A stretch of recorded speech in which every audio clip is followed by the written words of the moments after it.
आखिरी चंद्र ग्रहण लगने वाला है। आपको बता दें कि चंद्र ग्रहण चूंकि भारत में भी दिखाई देगा, इसलिए इसका सूतक यहां पर मान्य होगा। सबसे पहले चंद्र ग्रहण अरुणाचल प्रदेश में दिखाई देगा। भारत के पूर्वोत्तर राज्यों में पूर्ण चंद्र ग्रहण दिखाई देगा, बल्कि बाकी जगहों पर आंशिक चंद्र ग्रहण दिखाई देगा। भारत के अलावा अमेरिका, ऑस्ट्रेलिया, प्रशांत महासागर और हिंद महासागर में भी ये चंद्र ग्रहण दिखाई देगा।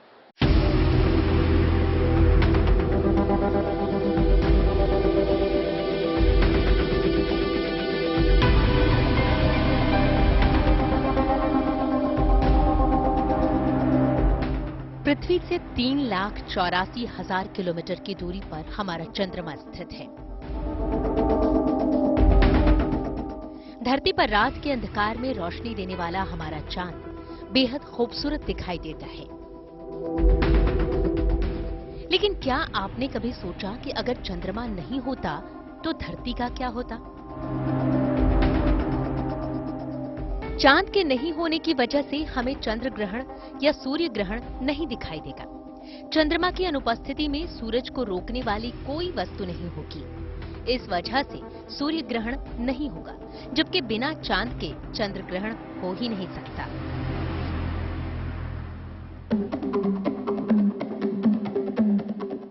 कार्तिक पूर्णिमा के दिन यानी मंगलवार को इस साल का आखिरी चंद्र ग्रहण लग रहा है और साल का ये आखिरी चंद्र ग्रहण भारत में दिखाई देगा।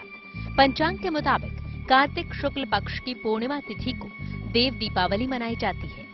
ज्योतिष शास्त्र के अनुसार देव दीपावली के दिन चंद्र ग्रहण लगने से इसका महत्व और भी बढ़ गया है।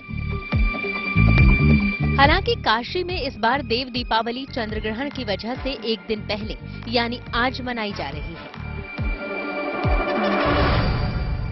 कार्तिक शुक्ल पक्ष पूर्णिमा तिथि के दिन चंद्र ग्रहण लग रहा है।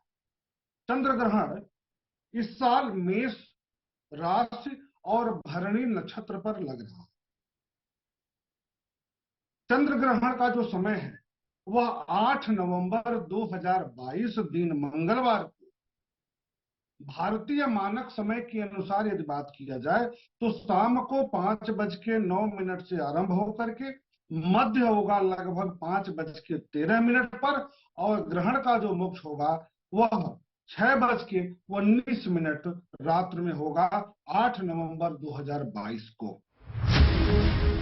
आइए सबसे पहले ये जानते हैं कि साल का आखिरी चंद्र ग्रहण कब और कैसे लगेगा। वर्ष का अंतिम चंद्र ग्रहण पूर्ण चंद्र ग्रहण है। ये मध्य दोपहर में 1:32 पर आरंभ होगा, परंतु भारत में इसका दर्शन चंद्रोदय के साथ ही हो सकेगा। ये पूर्ण चंद्र ग्रहण सायं 7:26 पर समाप्त हो जाएगा। इसका सूतक 8 नवंबर को प्रातः 9:21 से शुरू होगा और सूतक काल की समाप्ति सायं 6:18 पर हो जाएगी। ये ग्रहण मेष राशि और भरणी नक्षत्र में लग रहा है। भारत में सूतक लगभग 9 घंटे पहले ले लेते हैं। कहीं कहीं पर 8 घंटे भी माना जाता है, लेकिन 9 घंटे 8 घंटे के लगभग से इसका सूतक आरंभ हो जाता है। तो 9:09 प्रातः काल से लेकर के 8 नवंबर को सूतक आरंभ हो जाएगा और इसका समापन होगा ग्रहण के मोक्ष के बाद रात में 6:19 के बाद भारतीय मानक समय के अनुसार। ये चंद्र ग्रहण भारत के कुछ ही हिस्सों में पूर्ण और अधिकतर हिस्सों में आंशिक चंद्र ग्रहण दिखाई देगा। वहीं अमेरिका में पूर्ण चंद्र ग्रहण नजर आएगा। ये ग्रहण उत्तरी पूर्वी यूरोप, ऑस्ट्रेलिया, प्रशांत महासागर और हिंद महासागर में दिखाई देगा।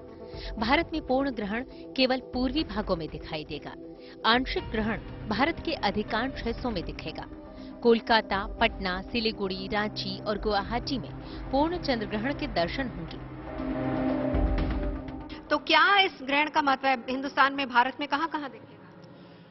भारत में तो ये दृश्य है, इसके अलावा और एशिया महादेश में भी बहुत सारी जगह पे दृश्य हैं।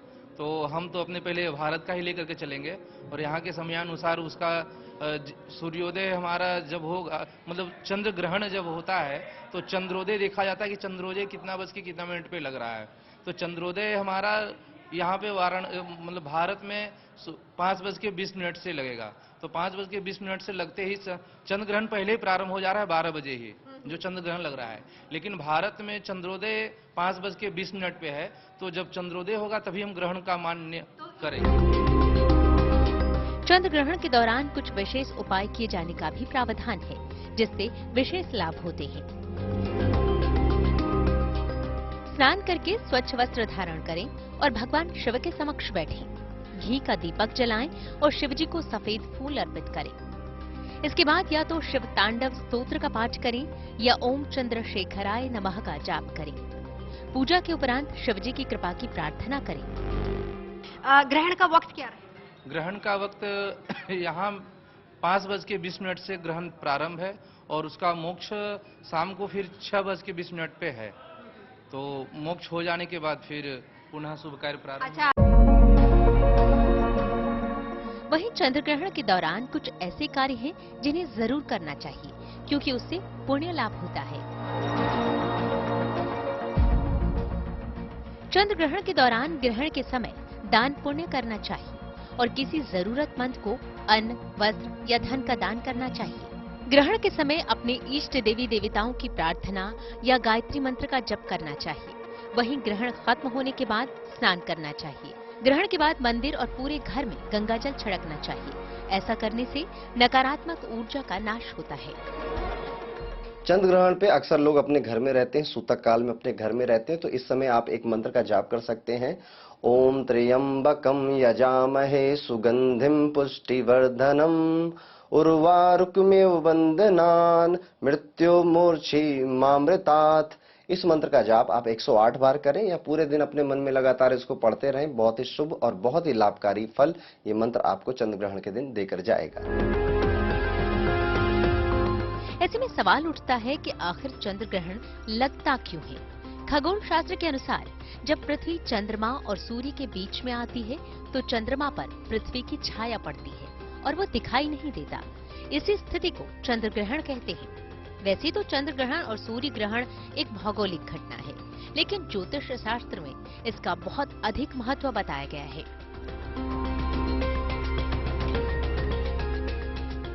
ज्योतिष शास्त्र का मानना है कि हर ग्रहण अपने साथ शुभ या अशुभ संकेत लेकर आता है। ग्रहों की दशा और दिशा का असर हमारी जिंदगी पर पड़ता है, इसलिए इन बातों का ध्यान रखना अच्छा माना जाता है, ताकि लगने वाले चंद्र ग्रहण से जिंदगी में शुभता का उजाला कम न हो, जीवन में खुशहाली और समृद्धि बनी रहे। Bureau report, good news today.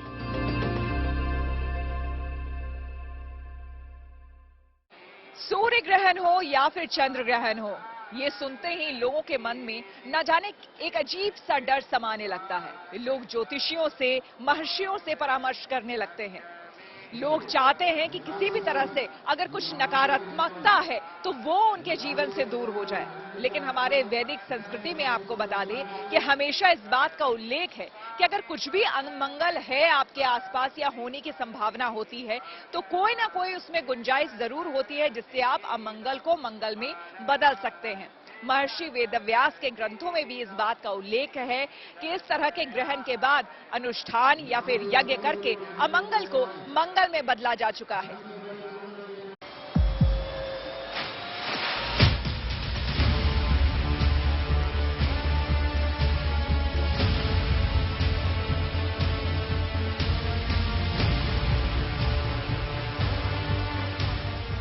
सूर्य ग्रहण हो या चंद्र ग्रहण, ज्योतिष विज्ञान के मुताबिक जीवन पर पड़ने वाले इसके नकारात्मक प्रभावों से बचने के लिए कई तरह के परहेज बताए जाते हैं।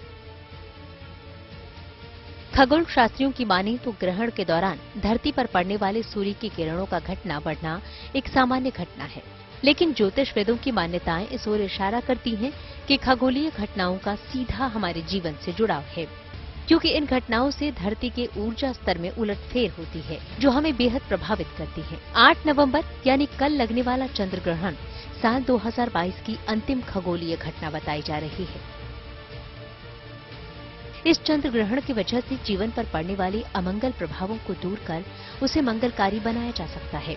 अगर आप भी ग्रहण के मंगल प्रभावों को अपने जीवन में शामिल करना चाहते हैं तो आपको अपने घर में हवन करवाना होगा। भारतीय ज्योतिषविदों का मानना है कि जो व्यक्ति ग्रहण काल में या ग्रहण के बाद हवन करता है तो उसे पुण्य फल की प्राप्ति होती है। ये यज्ञ आमतौर पर किए जाने वाले यज्ञों से लाख गुना अधिक फलदायी होता है। हवन करने से घर का वातावरण शुद्ध होता है। ग्रहण काल में वातावरण में फैली नकारात्मक ऊर्जा हवन करने से नष्ट होती है। हवन से निर्मित दैवीय ऊर्जा घर में सुख समृद्धि लेकर आती है, जिसका सभी पर सकारात्मक प्रभाव देखने को मिलता है। देखिए, चंद्र ग्रहण जिस समय लग रहा है उस समय आप चंद्रमा का मंत्र का आपको जप करना चाहिए। जैसे चंद्रमा का मंत्र है ओम सोम सोमाय नमः, दूसरा मंत्र है ओम श्राम श्रीम श्रौम सह चंद्रमसे नमः। क्योंकि चंद्रमा मन का कारक है, इस ग्रहण में सबसे ज्यादा असर जो है वो मन पे पड़ता है। तो इन दोनों मंत्रों का एक एक माला आप जप करें, इससे जो है ग्रहण का प्रभाव आपके ऊपर नहीं पड़ेगा। ग्रहण काल में या ग्रहण के बाद किए जाने वाले यज्ञ से अस्वस्थ व्यक्ति को स्वास्थ्य लाभ मिलता है, व्यापार में आर्थिक लाभ होता है, आर्थिक तंगी दूर होती है, निसंतान दंपत्ति को संतान प्राप्ति के योग बन सकते हैं। ग्रहण में यज्ञ करने से विवाह में आ रही देरी दूर होती है, वैवाहिक जीवन में आ रही समस्याएं दूर होती हैं। इसके अलावा आपके शत्रु पराजित होते हैं। देखिए, जब ग्रहण खत्म हो जाए उसके बाद स्नान करना चाहिए। जो लोग स्नान नहीं कर सकते हैं वो अपने ऊपर गंगा जल का छिड़काव कर लें सिर के ऊपर। उसके बाद एक तुलसी का पत्ता उसको चबा के खा लें और पानी पी लें। उसके उपरांत दान करना है। दान में सफेद वस्तुओं का दान करना है, जैसे चावल, चीनी, चांदी, सफेद कपड़ा, सफेद तिल इत्यादि का हम दान करें और मन में ये संकल्प लें कि चंद्र ग्रहण से होने वाले जो नुकसान है उसका प्रभाव हमारे ऊपर न पड़े। ग्रहण के दौरान किए गए यज्ञ से मनुष्य के जीवन में आ रही समस्याएं दूर होती हैं, सुख, समृद्धि और सौभाग्य की प्राप्ति होती है। हवन आपके कष्टों को जलाकर राख कर देता है।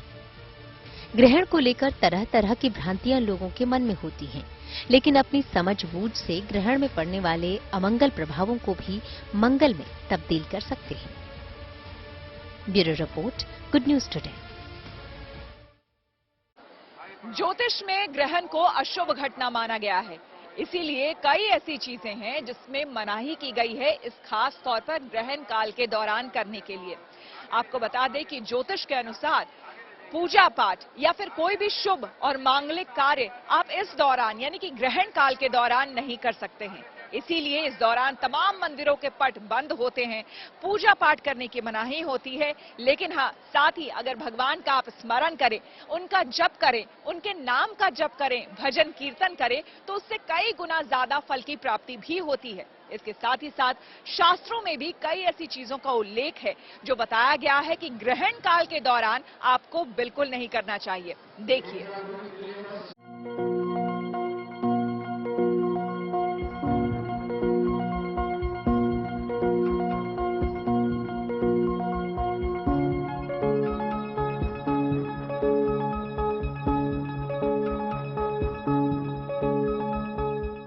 साल का आखिरी चंद्र ग्रहण कल लगने वाला है, लेकिन ज्योतिष शास्त्र में ग्रहण को शुभ नहीं माना गया है।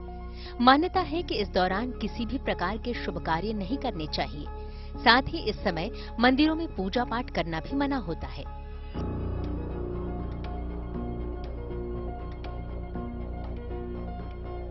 बता दें कि ये पूर्ण चंद्र ग्रहण होगा, लेकिन भारत में ये ग्रहण सिर्फ पूर्वी भाग में ही दिखाई देगा। भारत में दिखने के कारण इसे धार्मिक दृष्टि से भी खास माना जा रहा है। हालांकि इस बार 40-45 मिनट तक चंद्र ग्रहण रहने वाला है। इस दौरान ज्योतिष शास्त्र में कई नियमों के बारे में बताया गया है। अगर ग्रहण के दौरान इन नियमों का पालन न किया जाए तो जीवन में कई बड़ी समस्याएं खड़ी हो सकती हैं। दर्शन के हिसाब से सायं 5:31 से सायं 6:18 तक ही वास्तविक ग्रहण काल है। इस काल में प्रयास करें कि आप भोजन ग्रहण न करें।